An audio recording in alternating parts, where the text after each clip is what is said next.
Good morning. We'd like to welcome you to the BlackUSA.News special edition J6 1 year later. We have with us the incomparable Marcia Jews. Good morning, Marcia Jews. Good morning, Doni. How are you today? It's rather surreal. I'm reading an article from Politico about the Capitol riot. They stormed the Capitol. Now they're running for office. At least 57 individuals who played a role in the day's events, including some who were arrested on charges related to the Capitol attack, are running for office in 2022. We've been joined by Judge Leonia Lloyd. Good morning, Judge. How are you? Good morning. I'm fine. Good morning. Good morning. We should also say a very special thank you to Dr. Tyrone Taborn of Career Communications Group for affording us this opportunity to enter the metaverse and to welcome you with us. So, Marcia, welcome to the metaverse. And we have to particularly commend you, Marcia, for being the den mother that you have been. You've kept your foot right on. Den mother. Do I look like a den mother?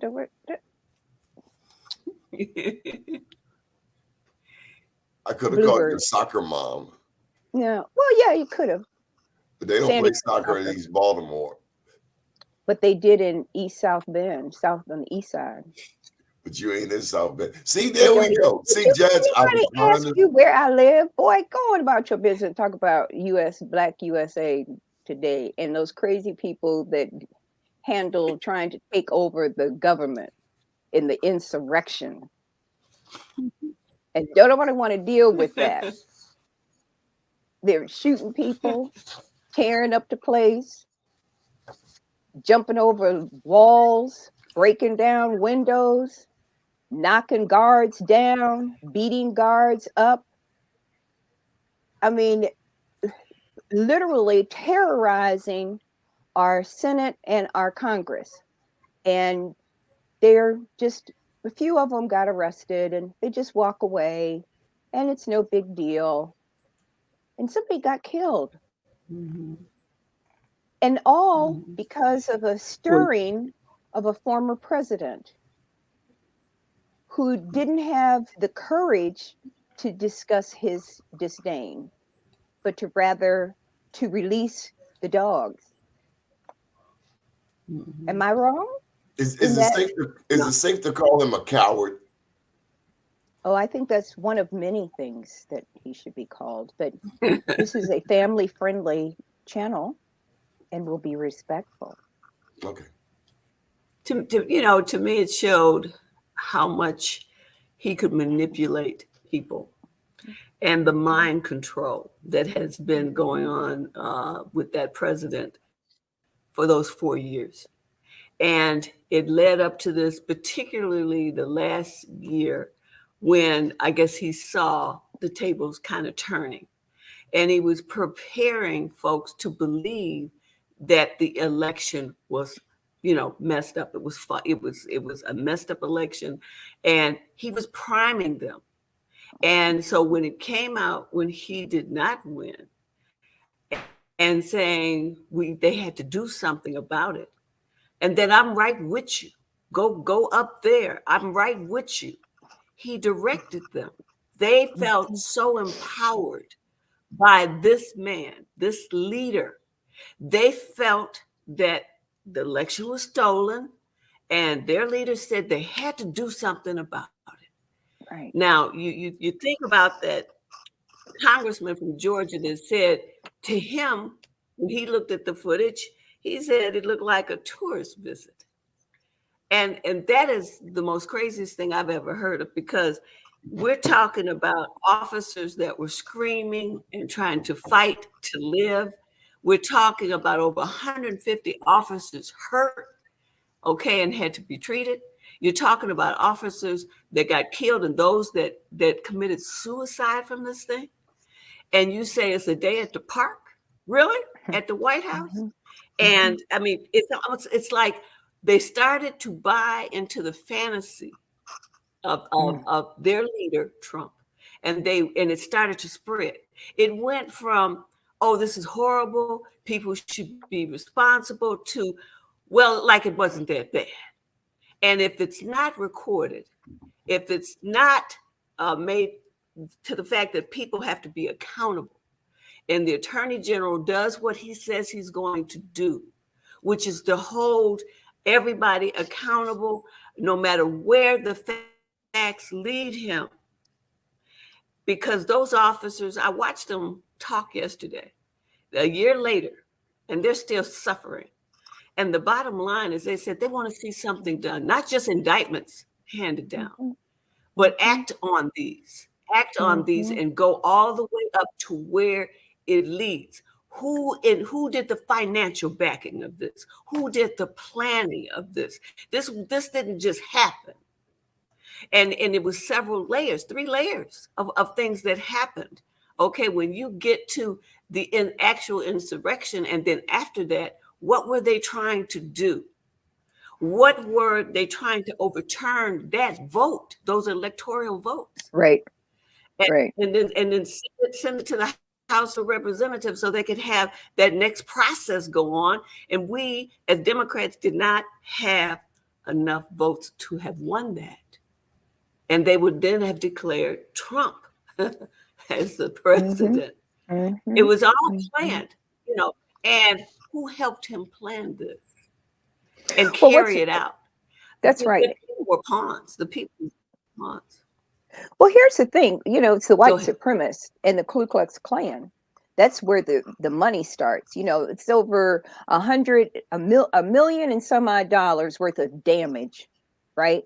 You've had all these people that are coming in. They literally are coming in from all over the country. And you can't tell me that anybody who is related to the Ku Klux Klan and the white supremacists, whatever all of those organizations are, that they funded that. They kept that charge going. You had people in there with camouflage. They had guns. They had military issue guns, rifles, big, huge machines that they were dealing with. Over 50 people, that's all that have been charged with using deadly force and deadly equipment. And so they just get to walk away. Right.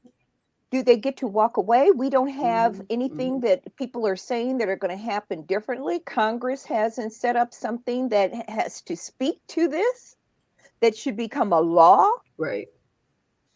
And why wasn't the military sitting around there and surrounding that entire area from Pennsylvania Avenue all the way down, halfway to the doggone monuments? That doesn't make sense to me.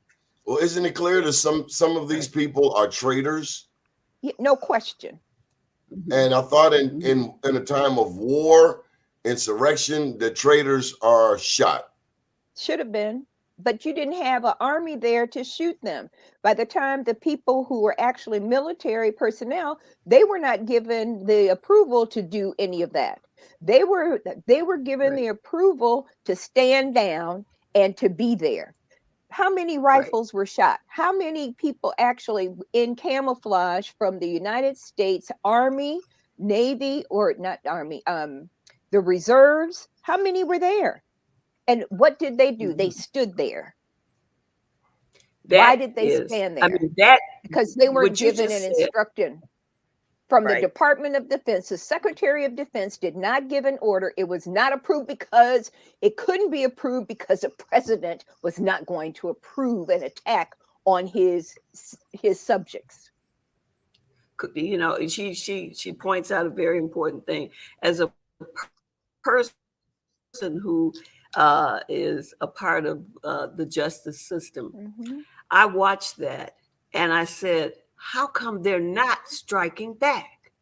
And I immediately, and one of the high up officers here in Detroit, he had posted, they were given an order. He said, and he knew because he's so high up that if his people didn't respond at that time, when they were under him, it was because that order came down and they don't do anything.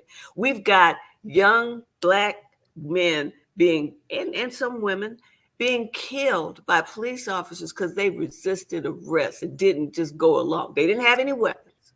Nothing like that. But then they got shot. These people were beating them, and they didn't. All they were trying to do was prevent them from killing themselves. But other than that, they didn't pick up. When an officer is attacked like that, they have a right to defend themselves. They have a right because you're coming after their life. And at that point, they have the right to shoot you. Nothing happened. And if you look at that footage and you see them climbing those walls and busting the glass and doing those, all the things that give officers the right to stop them, they did nothing. Where did the command come from? Had to come from high up for them not to. And all of the people that said they made calls, they weren't given permission to go join and help them. They were calling, asking other officers to come help them. And they couldn't go until they got the approval. This was on TV for several hours, and nothing came from the White House. Trump did not say anything. By the time he spoke up, it was way too late. Trump was sitting in a tent. He was sitting in a tent watching it on the big screen, having a party in the back of the White House. That's a fact. He was sitting there. You could see him. He and his little children were sitting around eating, dining, while somebody's imploding the Congress. And he walks away. There should be something that is set up as a policy, as law. And first of all, he needs to be arrested. In my mind, I don't care what anybody else says, because he incited that riot. There were officers that were in that building that could not. That one Black officer was literally running for his life as they were charging up the stairs after him. And he veered them away from where the congressional members were. He could have died in that environment. And you mean to tell me we're right here with the Air Force Base? You've got all kinds of military. You got the Department of Defense directly across the bridge, 14th Street Bridge. And you mean to tell me that the Department of Defense could not release that because it wasn't given approval by Trump? And we say it's okay. We say it's okay. But what has occurred is he has divided this country, clearly drew a line and said white supremacy reigns, period. Right. And that's very, very, very scary. But that was going on for 4 years. That was going on for 4 years. And he's trying to come back. Right. It's like, he was being so disruptive. It's like an abusive man getting locked up, and then he come right back and gets abusive all over again. He's like a batterer from a domestic violence charge who hasn't learned his lesson and wants more, and the judge is okay it. Right.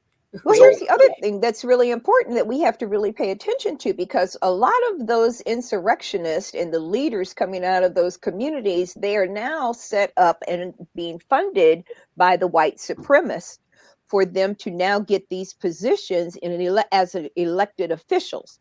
So pay attention to across the country of how many through the next election, because we saw it in the last one, how many of these white supremacists are being put up to be governors, to be senators, to be congressional members, to be mayors. They're running them on every level. And, the reality is that we have to be very clear about what is happening to this country and what we need to be doing with it, opposed to just sitting back and having a conversation. There needs to be some action. And it's time. What to say? Playtime is over. First of all, we have to get engaged in the democratic process, in the election process.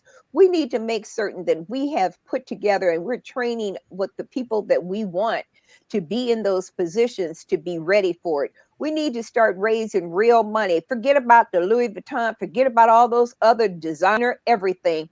Our money, we don't need all that mess, because it goes outside. I don't even know where my stuff is. It's in a bag somewhere. We need to put that money into the doggone pot where we are identifying those people, those candidates who are dealing with reality, who are reality based. We're not dealing with people trying to kill other Americans. We need to be doing that and quit playing around. We're so busy trying to see in the COVID, we still trying to party. We need to take party on a purpose, as somebody used to say around here. Party with a purpose. And that purpose is to get the elected officials to raise money to make certain that they win. And it has to be in every city, every state in this country, period. And quit playing and put them in. We need to make certain that we have people in line for all the judicial places. Who's going to be the next judge in Detroit? Who's going to be the next judge in Baltimore? Who's going to be the next judge across this country? This is now, we have to be strategic. All this other stuff don't mean a thing. And we see this right now during COVID, all of the disparity in our community. We need to make, our children can't even get on the internet. There are countries that have free internet for their kids. I got to push back a little bit. Judge, I want to unpack something she just said. She said, Marsha, you said that we ought to have a party with a purpose. When I look around my community, Judge, when I look around social media, when I look anywhere on the internet, we as a people are superb at promoting a party. Yes. A happy hour, the latest club. We are superb. I wish we got paid for it. But I'm often wondering, where are these party promoters? Right. Where are they now? Right. We are proud. We're TikToking. I'm watching grown women half dressed, barely dressed, TikToking. We know the football players' names, but we don't know the kids' teachers' names. Right. What about us, Judge? That is it. And Marsha, we do vote. We do vote. We just seem to have been voting for the wrong people. They have to really be serious. Like you say, a party for what?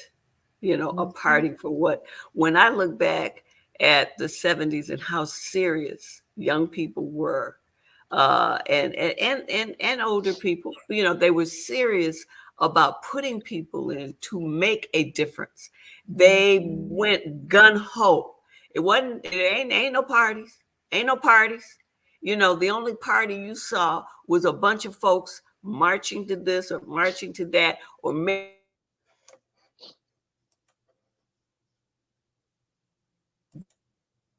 But she's right. You sit down and you look across the country, we have all kinds of things that are priorities. And so the question becomes is, when are we going to make our election process our priority? When are we going to be able to sit down and say, okay, let's come together and have a real conversation? How do we do that? What is it that we need to do? What leaders do we need to be putting in Marsha, place? my question is, what accountability is going to be in place for these people who tried to destroy the company? What type of repercussions? Because I can assure you of this. If those people on J6 look like me, we'd be having a rather different kind of conversation. You better believe it. There'd be however many were standing out there, it'd be dead.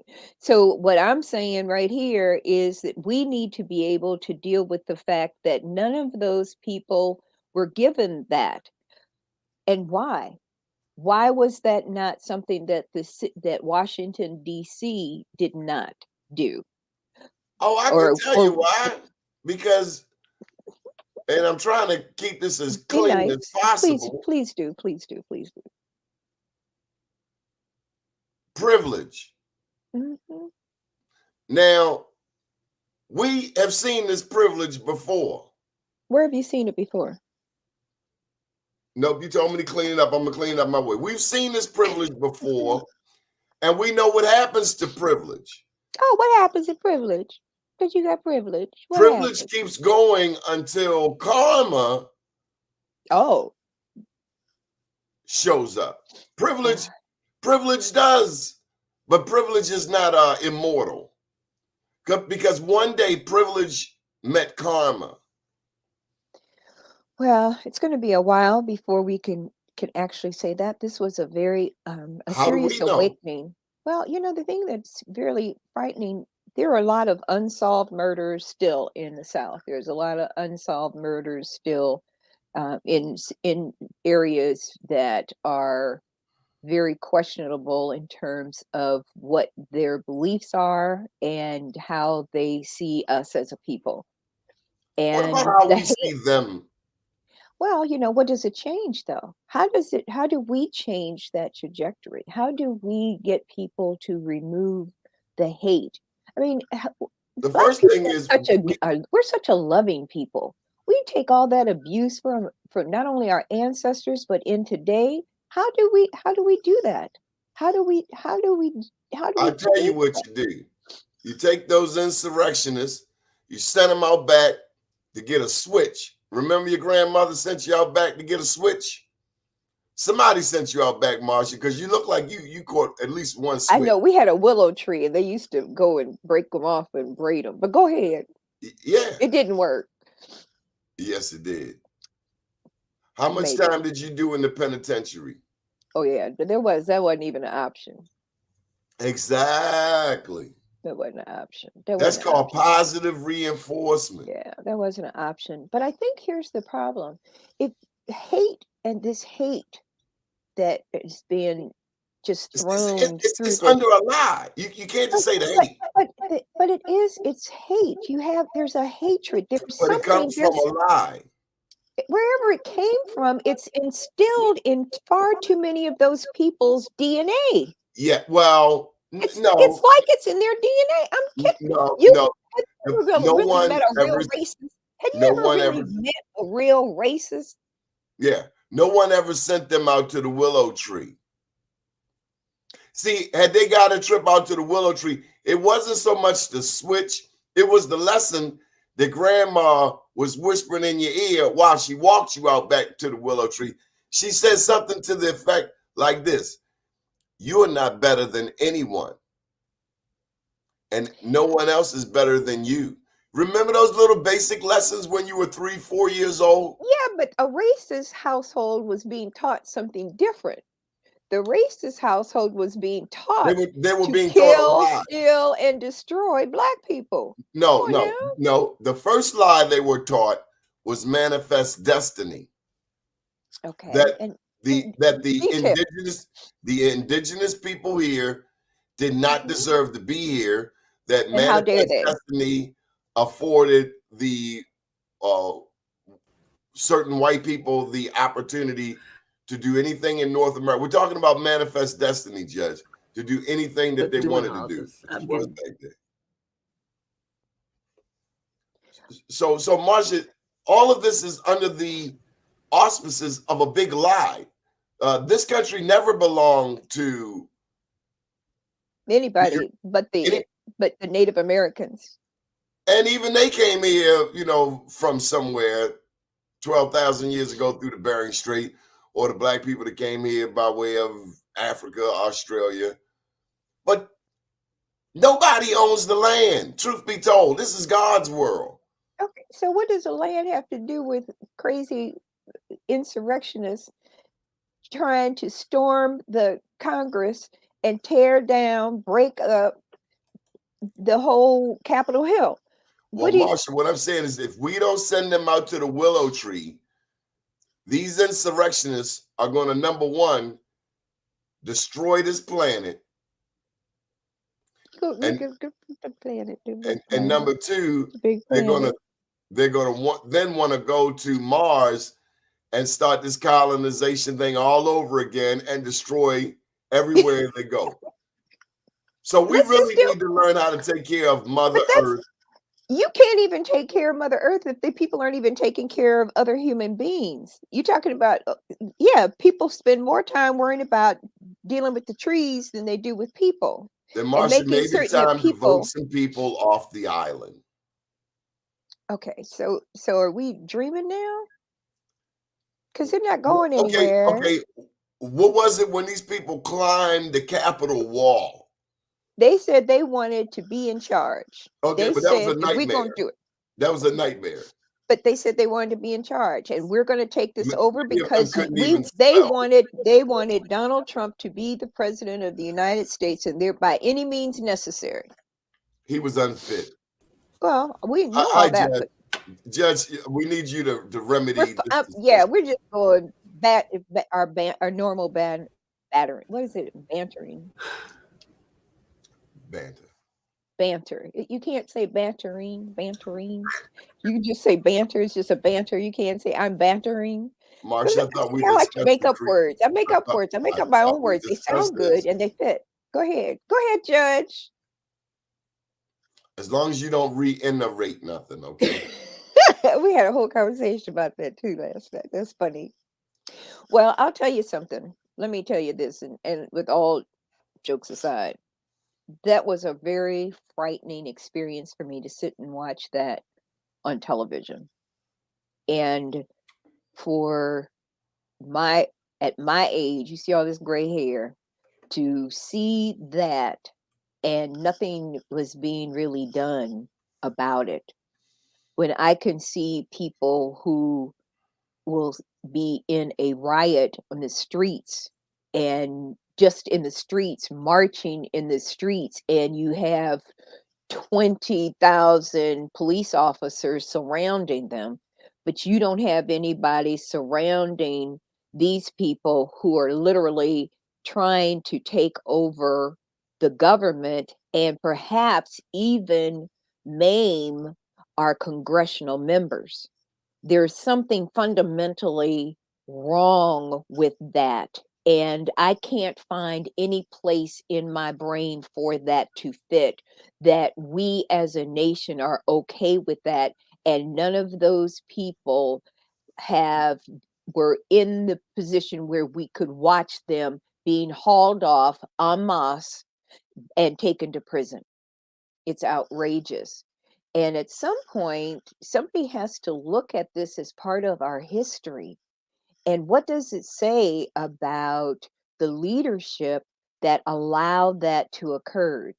And the reason why I'm saying it's allowed, because it wasn't prevented and it wasn't stopped in a way that I've seen people stop marchers in a normal protest. Marsha, want to take a moment again to thank Dr. Tyrone Taborn for this platform for the metaverse. Also, special thank you to our technician, our production tech, Mr. Ray. What's Ray's last name? What's Ray's last name? I'm sorry. Okay, special thank you to Ray, the engineer at STEM City, and Tyrone Taborn. We are now in the metaverse.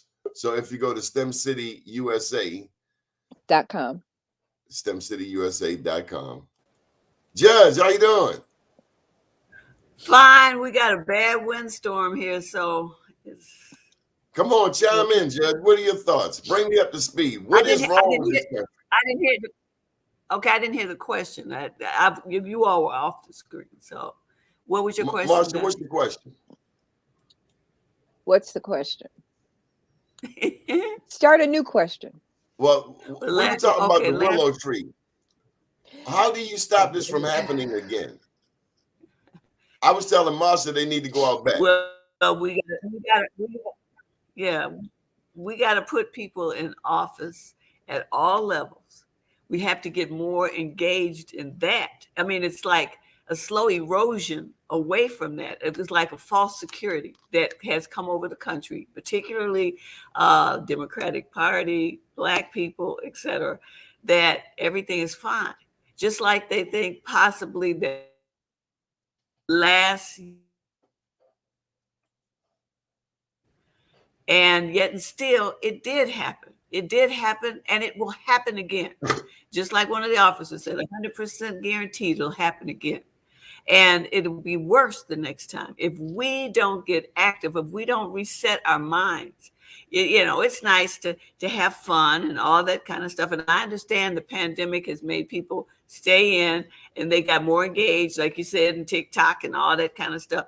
But it's also a chance to reset buttons and get involved, even virtually, get involved with the parties, because of the fact that we've got to put people in place. If in fact we don't, Marsha's already pointed it out, that the folks with money in these organizations are going to put people in place. And it won't be hard for a leader like Trump to come in and do whatever they want to do, because they'll have the votes automatically. It'll be just a matter of, what do you want to do today?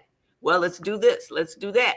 And the next thing you do, what is the furthest thing from your mind, is to think about people going all the way back in time, being back almost in another form of slavery. Because, we won't have a say-so in anything that happens in this country. So we've got to take it seriously. What happened on the 6th was a wake-up call. And it could happen again. We don't like the way the vote is going. So now we're trying to change how people can get out here and really vote. In other words, let's reduce and water down the votes that got their candidate in. And the process is starting.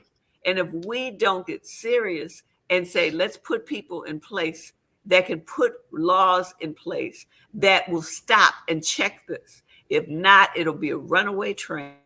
And the next thing you know is that the things that we're objecting to now will be commonplace. Mm-hmm. You got folks, you don't think people are going to push back? You don't think these young people are going to push back? I don't see people just getting rolled over. I see this becoming a bloody mess. But it's already happening at the polls. They're changing the hours. People can't have food in the line. They're saying that you can't come on this day. You can only come on that day. You can only come in the middle of the day when you're trying to work. You can't come. So all of these signs are here. They're telling you it's already happening. These young people are not going for it. Well, but there's going to be a bloody mess behind it. And if the leadership of this country, and I mean, we've got to stop playing. They keep saying playtime is over, and it's real. How do you go ahead and deal with the fact that all of these people are faced with these problems, and you've got elections coming up, and what's going to thwart that? And somebody wants this turmoil to happen. Of course they do. Right. They want to take over the country in the United States. They want to take over the country. That's they showed you that already. They wanted to take it over. There are a lot of people of color in the U.S. military, and I don't think it's going to go as pretty as some people might think it's going to go. Well, I think that too many people of color with access to weapons. Well, it's not going to be. It won't be peaceful. Okay, but then again, when you look at even when Martin Luther King tried to do a peaceful walk, it wasn't peaceful. People got beat up. People lost their lives. They had to stand up for something, and they did. These young people today will stand. They stood up when George Floyd got killed, and they showed themselves around the country, not just the United States, but around the country. And if enough people get up there, not no small little base that keeps talking and you keep letting them have the cameras and all that stuff, when they start really enforcing this in numbers, that's when, we know that democracy will be alive again, really alive, and that people will have a voice. And I agree, there are a lot of young people. I watched when they marched in Detroit. COVID or not, didn't matter. Okay, they were serious. Those young people were serious, and they drew older people out there, people who remembered what it was like, what they fought for before. And you can get comfortable with all of the things, all the progress we made, all the great jobs people got, and you sit back. Now all of a sudden, it's being taken away slowly. Pretty soon, you're not going to have anything. You're not going to have anything. They're going to control everything. And the bottom line, the chaos. I look and see that, I don't know, to me, it was like he helped make chaos in the United States at every level. And if you break down our democracy, what do we have? Something that Russia will be happy to see. that we don't have a democracy here. It doesn't work. They want to show it doesn't work. Okay. We don't have an emperor over us, even though that might not have been the wish of the man we had in office before. But that's not the way the United States runs. And we have to be careful that it doesn't get that way. Yeah. That's my opinion on this. But I know that there are a lot of young people out there, but they've got to organize, they've got to get people in office as well as stand up for what's right. And yeah, it might not be pretty. Might not be pretty. You're right. You're right. It may not be pretty. Never is. Not a revolution. But will it be televised? I hope so. I Just know the last poet said it won't be. I know. Can I just insert here, right here? It's Ray Kennedy. I want to thank you very much for all the hard work that you've done to get this up and moving on the STEM USA platform. Judge Murphy, welcome to the show. Hey, Billy. How you doing? 1 year later, Mr. Murphy. Can't hear. Oh, we hear you. I can't hear. Oh, you can't hear us. You got to check your computer, big brother. Can you hear Make me sure okay? you're not on mute. Well, we've got to get this this mic situation done. Okay, down the bottom is the camera mic. Third icon. Can you hear me now? We can hear you. We can hear you I fine. still can't hear you. Okay. Testing. 1, 2. How about now? I can't hear a word you're saying. I heard you fine when I got on. Can't hear a thing now. Well, why don't you go out and come back in? Are you on your computer or phone? What You're about on your now? Computer? I can still hear you. 1, 2, 1, 2. Still can't hear you. So let's take you out and come back in. Rejoin you. Is there something wrong? Okay. So, Judge, you're a lot more optimistic than me. I don't see some. Judge, you ever had a bully? You ever had to deal with a bully? I am personally convinced, in my limited set of experiences around North Avenue, that the only thing a bully understands is an alley apple. That's the only. Welcome, Mr. Murphy. How are you? Fine, thank you. How are you? Sorry I couldn't join you earlier. I listened to some of what was said. My conclusion is similar to everybody's, except that I believe that we're much closer to a serious revolution in America than perhaps the two of you think. There is an excellent article that was written in last week's New York Times by a guy who used to work for the Baltimore Sun, who publishes one incredible article after another, and I can circulate it after the show. And everyone he's talked to, not that that should impress anybody, but the quality of people should, that he's talked to, believes that we're at a breaking point in our democratic establishment. I'm particularly concerned that half of the country is okay with it. And revolutions have started with much smaller percentages of people than this.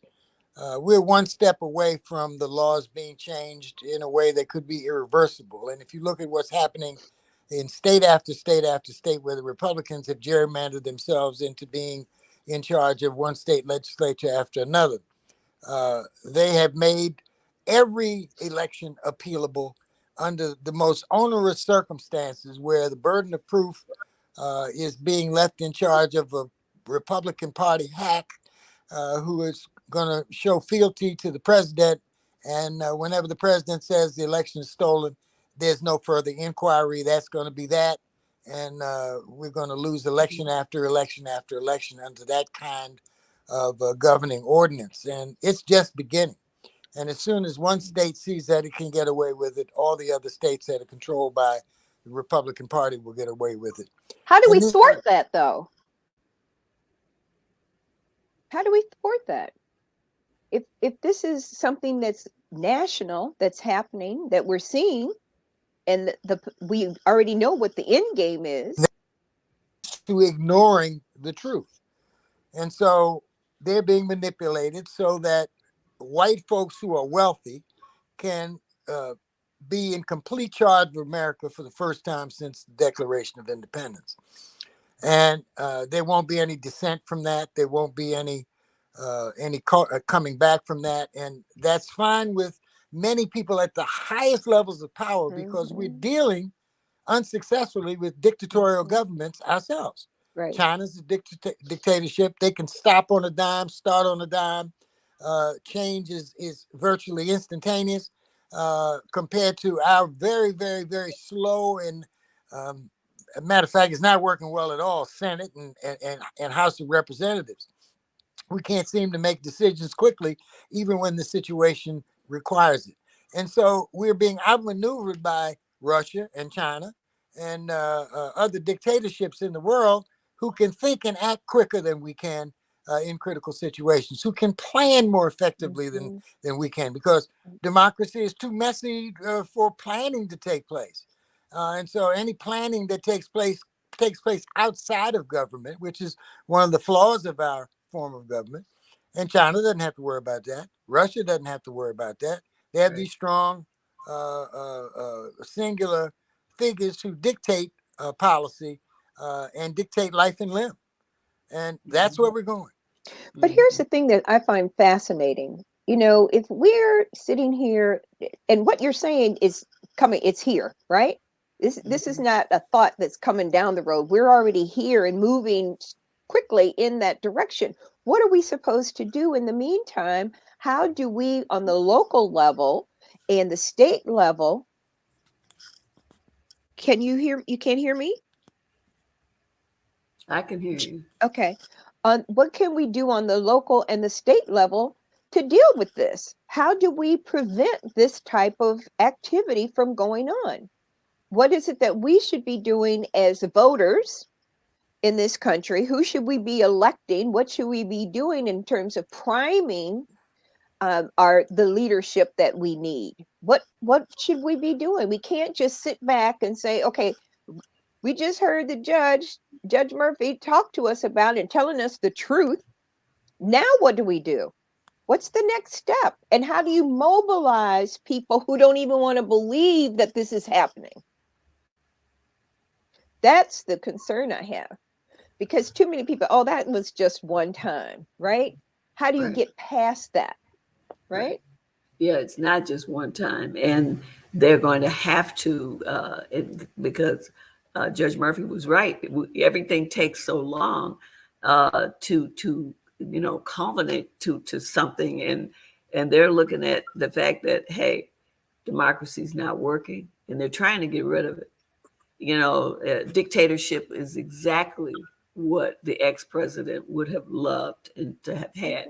Even the jokes about, looking at Russia and seeing that the man there, he can be in for life, as their leader. He said, that's not a bad idea. I'm like, oh, no, not here, not right. You.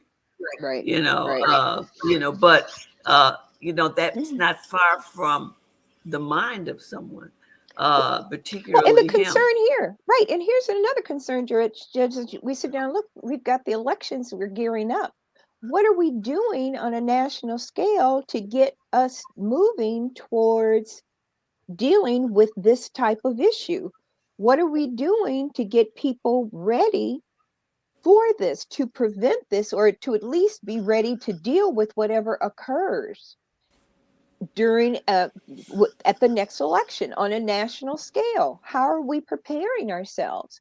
Who are we putting in position to take the charge? What's the Democratic and Republican committees? What are they doing?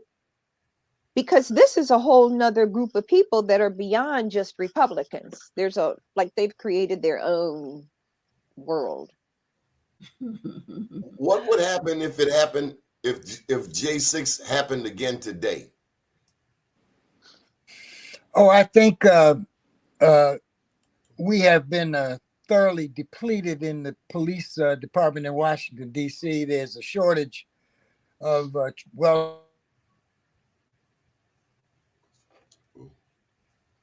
be a worse situation. On the other hand, the Democrats would be much more quick to capitalize by messaging better than they did before, which is not saying very much. Right. So I think that there would be a mixture of better treatment, better response, and a worse outcome. I think Republicans would be much more prepared to effectively storm the Capitol. And who knows what the outcome would be this time. The military is having a difficult time purging itself of extremists. We've heard in news report after news report that there's a cohort of military people who are actually in favor of the military takeover of this country. And in the beginning, the generals thought that purging them was going to be an easy job. But when it started to happen, the response was very strong, unexpectedly strong from the racist cohort of the military. And so these people are still in place, which is also a worrisome part of what can happen here. So the Civil War is not over. It's just come in a new shape, new form. It cleaned off its shoes and put on a suit. And anytime. You know, in this book, Mr. Murphy, that you co-authored, we talk about Harper's Ferry, Virginia, and Captain John Brown, and it just makes me wonder, what side will people be on? Well, we pretty much know what side people are going to be on. We know that most whites are going to be, I'd say 65, 70% are going to be in favor of the end of democracy in this country, either overtly or because they're too lazy or stupid to act quickly to prevent it. And I think that the Democrats are going to be against it. And, you know, there's still people out there, believe it or not, who think that, and they're mostly young people, but there's some older people, that there's no difference between the political parties. Boy, are they wrong. And they must be blind, because I've never seen the Republican Party appoint this many black people to important federal positions and to judgeships the way that Joe Biden and Barack Obama did. I think the last president that was that sensitive to black folks was Jimmy Carter. But when the Republicans come, men. Well, what do you think about that? You can't run a country that way by continuing to segregate and to discriminate and have a racist approach.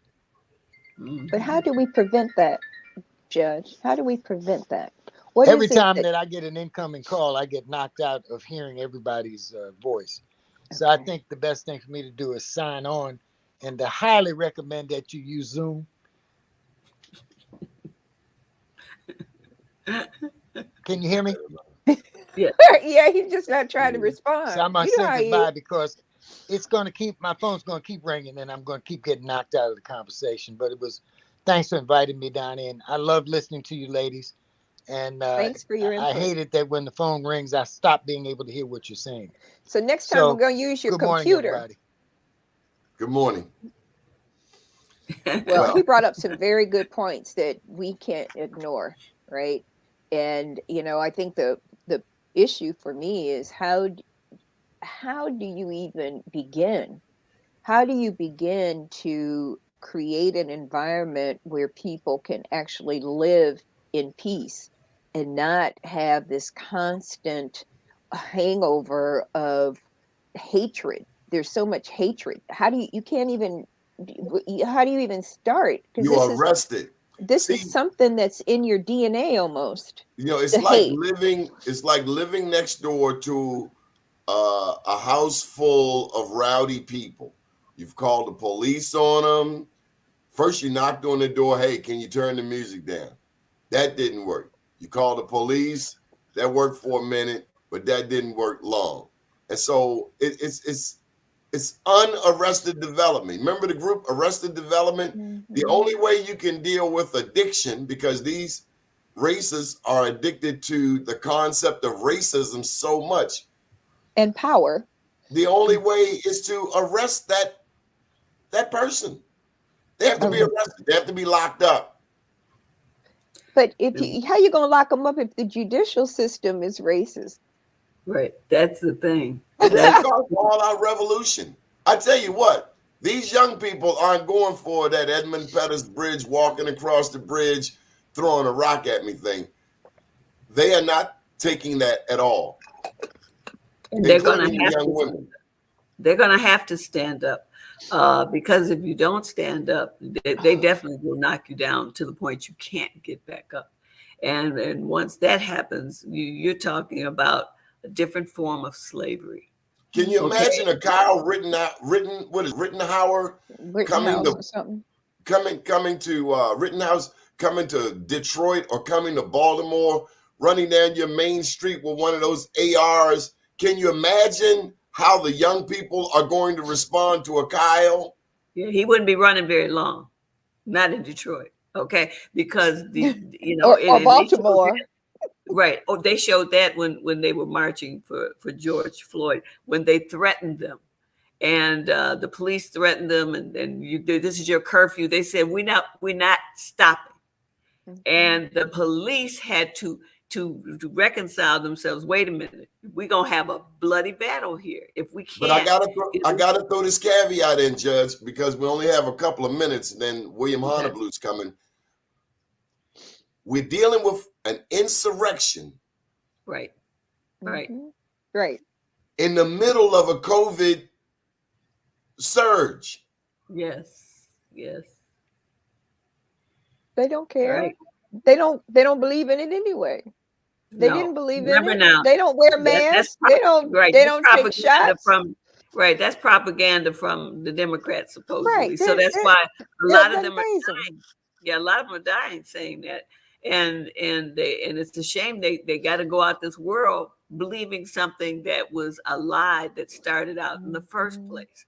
But you hung on to that lie and it cost you.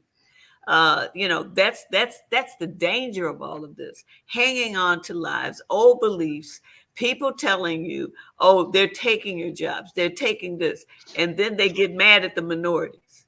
Okay, no matter what minority category you fall into, that racism raises up, and then it's an entitlement. We are entitled to this. Why? This wasn't your country in the first place. Judge, the only thing that baffles me when I hear all of this stuff about white supremacy and Donald Trump and fake news. Right. Judge, every night in Baltimore, there's a story about the squeegee kids.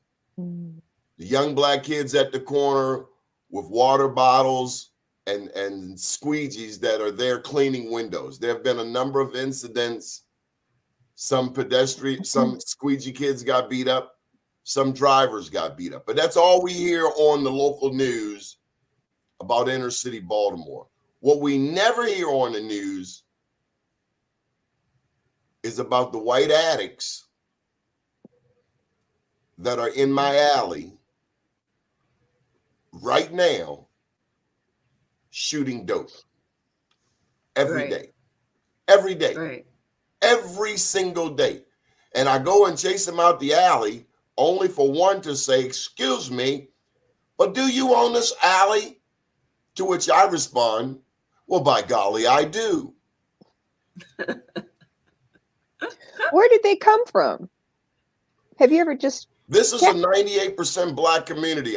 What I don't know where they come from. I know where they don't come from.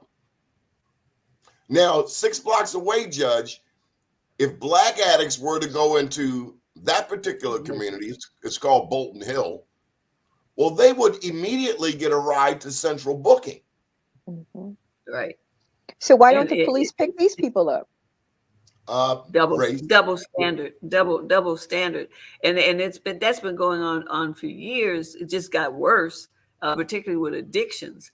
But I remember when I was in private practice, we have a very exclusive area called Grosse Pointe, and this black man was walking down Grosse Pointe, and they're like, he doesn't belong here, and they stopped him and they searched him and they found our law card in his pocket, and they called us and they said, do you know this man? And I said, no.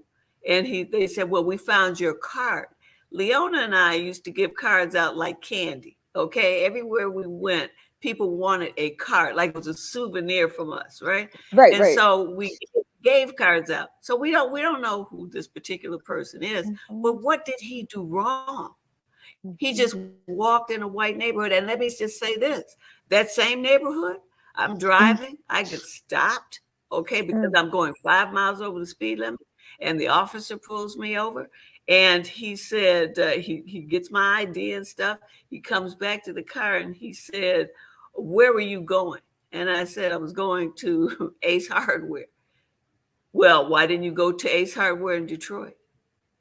Now, right there, you know, in me, a little fuse button goes up. It gets hot, red hot. You don't have, I don't have to answer that. You know, that's not part of this. Why I can go anywhere I want. That's really what you want to say. Say it and you got a ticket. Okay. And please, the fact that he doesn't know at this point when he's saying all this stuff, who he's talking to. Okay. And if you say who you are, oh, you would try to insert your office over, you know, oh, now you're really in trouble because you told them who you were. And I told him, I said, because it's close to me, it's like 10 minutes from my house by car. I would have to drive way across town to find one of these stores because they all moved out of Detroit. That's why. There are no Ace Hardwares in Detroit. Okay. The bottom line is that, and then he went back, and I don't know what he saw in that box in the car, but he came back and just handed me my license. Slow down and be careful. Now, I looked at him. Judge, that's going to have to be the final word. We got to get out of here. We got the next show coming on, but go ahead and finish it up for us. Okay. But it's just that when you look at the different areas and how people are treated, the people who you're saying, we have the same problem here. Okay, I had a large number of Caucasians in drug court. Okay, but because drug court was a beneficial thing, I wanted it to balance out. I wanted it to be equal. I want benefits to Black addicts just like I did white addicts. Okay, so we got to get off because the next show is coming on. Okay. But thank you so much, Marcia Jews, Judge Leonia Lloyd. Say hello to Detroit and Happy New Year to you, ladies. Happy New Year to everybody. Everybody.